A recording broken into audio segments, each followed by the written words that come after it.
Bonjour à tous et à toutes, nous sommes aujourd'hui dans les bureaux de Waterloo Asset Management, nous sommes déjà fin décembre 2023. Il est l'heure d'avoir notre petite discussion traditionnelle avec Michael Petitjean sur les faits marquants de 2023 et bien sûr sur ce qui vous intéresse le plus, les perspectives de 2024 et le positionnement des portefeuilles idéaux pour profiter au mieux de ce que les marchés vont nous offrir.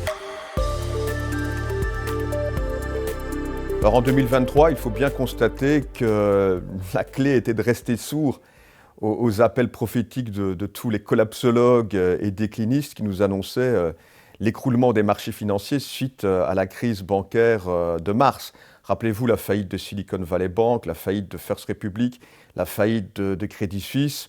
Nous étions restés particulièrement sereins dans le sens où la réponse de la Réserve fédérale avait été particulièrement adéquate et nous pensions également qu'il y avait un potentiel de rebond concernant les grandes multinationales américaines, les fameuses Magnificent Seven, qui étaient parvenues, depuis d'ailleurs la crise sanitaire de 2020, à réaliser des marges bénéficiaires très confortables avec encore un potentiel de profit substantiel au cours de l'année. Et donc nous avons effectivement recommandé à nos partenaires de garder leur sang-froid. Donc quand on t'écoute Michael, un bilan macroéconomique sur 2023 qui est somme toute positif malgré quelques soubresauts qu'on a connus avec notamment cette crise bancaire en mars. Un constat qu'on avait fait et qui nous a permis de rester investis quand même massivement en actions tout au long de l'année et principalement sur ces fameuses Magnificent Seven qui ont très bien fonctionné et ce qui a permis de dégager des belles performances sur une année comme 2023. Alors l'année n'est pas encore totalement terminée mais on va finir sur des performances sur un MSCI World qui est aux alentours de 15%, un Nasdaq qui est à plus 40%. Donc la meilleure preuve que rester investi, même quand les nouvelles ne sont pas toujours au beau fixe, c'est intéressant. Alors, nous ne sommes pas restés investis de la même manière toute l'année. En mars, nous avons désinvesti des bancaires parce que le risque était grandissant. Mais il fallait avoir cette capacité à revenir dans les marchés rapidement et à investir dans des sociétés qui rassuraient le marché. Ces fameuses Magnificent Seven, profitant notamment de l'intelligence artificielle, profitant de leur cash, de leur capacité à résister en cas de récession, ont clairement rassuré le marché et ont montré la résilience que pouvait avoir l'économie américaine et les marchés financiers. Donc nous sommes restés investis avec quand même un moment au mois de juillet où on a un petit peu baissé les pondérations actions parce que on voyait ce discours un petit peu plus dur de la Federal Reserve qui était là. Jérôme Powell le disait, le fameux higher for longer au niveau des taux faisait un petit peu peur au marché. On se rend compte qu'aujourd'hui, il a un petit peu changé son discours, il est un petit peu plus dovish, comme on dit, donc un petit peu plus accommodant. Il parle lui-même de baisse des taux possibles pour 2024. Et donc, je pense qu'on a de nouveau un attrait assez positif au niveau des marchés. Quant aux perspectives aux États-Unis en 2024, nous avons un couple inflation-croissance qui est beaucoup plus attractif qu'en Europe, même si évidemment les marchés américains sont plus chers aux États-Unis qu'en Europe.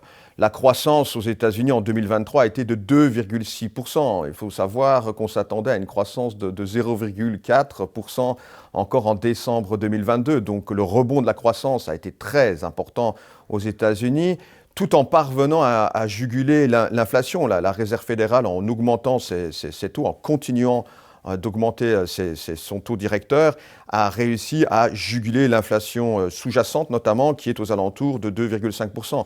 Cette inflation sous-jacente, elle est purgée des facteurs exogènes liés à l'alimentation, l'énergie et les loyers fictifs que se versent les propriétaires aux États-Unis. Et dans le même temps, l'économie américaine est parvenue à réaliser des gains de productivité substantiels qui sont aux alentours de 5%. Donc ce potentiel de gain de productivité, d'ailleurs, est assez important et pourrait être d'ailleurs substantiel dans les années qui viennent. Le point noir, effectivement, de l'économie américaine, ce sont ces déséquilibres structurels de la part des déficits publics et de sa balance des paiements. Il faut savoir qu'effectivement, l'économie américaine se finance à crédit grâce à l'épargne des Japonais et des Européens également. Donc, ce sont des facteurs, évidemment, qui peuvent peser sur le dollar dans les mois à venir, mais néanmoins, le potentiel de croissance de l'économie américaine reste plus important qu'en Europe. Alors, quel sera le positionnement pour 2024 ? Alors c'est difficile de donner un avis sur toute l'année, mais on va commencer l'année en tout cas de nouveau avec une pondération action aux États-Unis qui sera assez élevée. On le sait, les valorisations, comme l'a dit Michael, sont un petit peu plus élevées, mais il y a un certain potentiel. N'oublions pas que quand on achète des actions, ce qui nous intéresse, c'est d'acheter leurs bénéfices. Et les attentes de bénéfices pour 2024, elles restent quand même extrêmement positives, avec une croissance attendue des bénéfices de l'ordre de 12%. Notez que généralement, en moyenne, les croissances de bénéfices sont plutôt de l'ordre de 8%. Donc on reste positif sur les bénéfices des entreprises, on reste positif aussi sur les marges qu'elles pourraient faire. Les marges devraient continuer à s'améliorer. Le pricing power, donc la capacité que les sociétés ont à repasser l'inflation à leurs clients finaux, a été très bonne en 2023 et devrait continuer. Les gains de productivité liés à l'intelligence artificielle devraient être là aussi. Donc voilà, on reste investi massivement en actions côté américain. Nous savons qu'on a un benchmark qui est aux alentours de 40% aux États-Unis. On sera plutôt probablement aux alentours de 45-50% de notre partie action aux États-Unis. Un deuxième point, ce sera aussi la réintroduction d'une petite poche en small cap aux États-Unis. Elles ont accusé un gros retard en 2022 et 2023 parce que justement les craintes de récession et les taux en forte hausse allaient plus fortement les pénaliser. Aujourd'hui, on voit que la situation au niveau des taux s'améliore, on parle de moins en moins de récession, donc il y aura sans doute une capacité de rebond des small caps pour lesquels nous allons utiliser plutôt des fonds indiciels, des ETF, qui nous permettent d'avoir une exposition globale sans prendre de risque sur un nom en particulier. Donc voilà, une poche small cap, mais qui sera d'une taille raisonnable. On va commencer par 1%, peut-être 2%. Ça n'est pas une poche qu'on veut avoir de façon large. Nous sommes plutôt un gestionnaire qui favorise généralement les large caps, voire les méga caps, donc les plus grandes valeurs. Mais je pense qu'il y a de l'intérêt tout de même à retourner vers cet actif aux États-Unis. Alors en Europe, en 2024, il faut bien constater que la situation est quand même moins attrayante qu'aux États-Unis, même si encore les marchés sont moins chers. La croissance est atone, ça il faut bien reconnaître qu'on est proche de zéro. Il pourrait qu'on tombe en territoire négatif l'année prochaine. Et l'inflation est sous-jacente est plus élevée qu'aux États-Unis. L'inflation sous-jacente reste relativement élevée. Et on aura sans doute un rebond mécanique du calcul de l'inflation en Europe en février pour la simple raison que les bénéfices tirés de la baisse des matières premières au cours de l'année 2023 va disparaître. Et ça risque sans doute de peser dans une certaine mesure au début de l'année, au mois de février sans doute. Donc en Europe, il faut rester un peu plus prudent sur le potentiel de rebond du marché obligataire notamment, même si effectivement le marché des actions reste beaucoup moins cher qu'aux États-Unis. Les gains de productivité aussi sont sensiblement plus faibles qu'aux États-Unis. On a même une chute de la productivité dans certains pays, notamment en France, et c'est effectivement des problématiques qu'il faudra aborder dans les mois à venir en Europe sur ce potentiel de productivité et sur notre capacité à innover sur le plan de l'intelligence artificielle.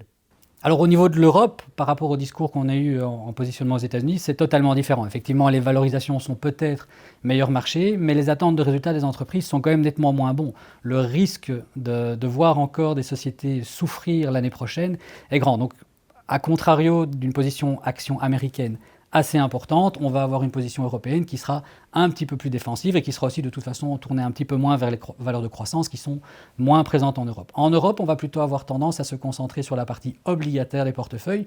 Nous l'avions dit au cours de 2023, reconstituer une partie obligataire a de nouveau du sens. On a des taux qui ont atteint des niveaux plus élevés, on a une courbe qui s'est plus ou moins normalisée et avec des perspectives d'avoir des taux qui baissent. En tout cas, une courbe qui devrait se repentifier. On sait qu'aujourd'hui, on a une courbe inversée, c'est-à-dire qu'on a des taux courts qui sont plus hauts que les taux longs.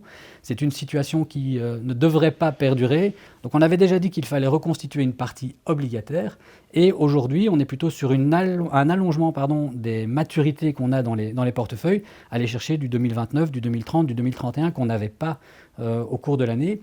Pour quelle raison ? Bien parce que on risque de ne plus pouvoir investir à des taux aussi intéressants qu'on a aujourd'hui sur des maturités longues.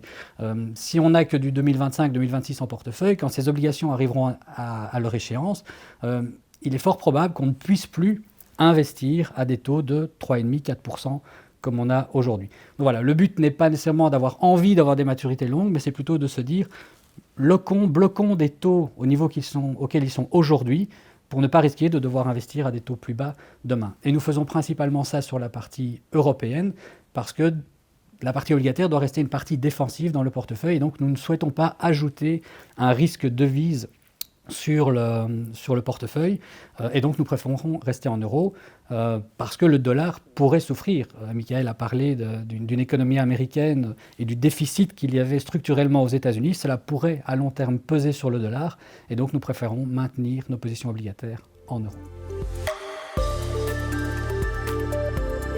Donc pour conclure, je dirais que en fait, les marchés nous ont montré une chose en 2022 et 2023, c'est qu'il faut avoir la capacité de rester investi parce que les marchés sont extrêmement résilients. Les banques centrales ont montré qu'elles connaissaient leur travail, qu'elles savaient le faire correctement, qu'elles savaient réagir et qu'elles pouvaient redonner de l'oxygène à un marché qui en manquait parfois. Rester investi, profiter des opportunités quand il y en a. On sait que le marché rebondira toujours un petit peu plus haut que le dernier point le plus haut qu'il avait eu et que donc les baisses comme on a connu en 2022, il faut en profiter si l'on veut faire fructifier son patrimoine au mieux. Merci Michael en tout cas pour cet échange et pour toutes ces interventions au cours de 2023. Je vous souhaite à tous d'excellentes fêtes de fin d'année et rendez-vous en 2024 pour de nouvelles aventures. Un grand merci Frédéric et ce sera un plaisir de retrouver nos partenaires en 2024. Et le message que j'aimerais bien leur passer, c'est de ne pas tomber dans le pessimisme spéculatif. Nous, chez Waterloo Asset Management, nous restons fondamentalement toujours orientés dans la bonne direction, c'est-à-dire vers une forme de réalisme positif, et ce sera le cas en 2024.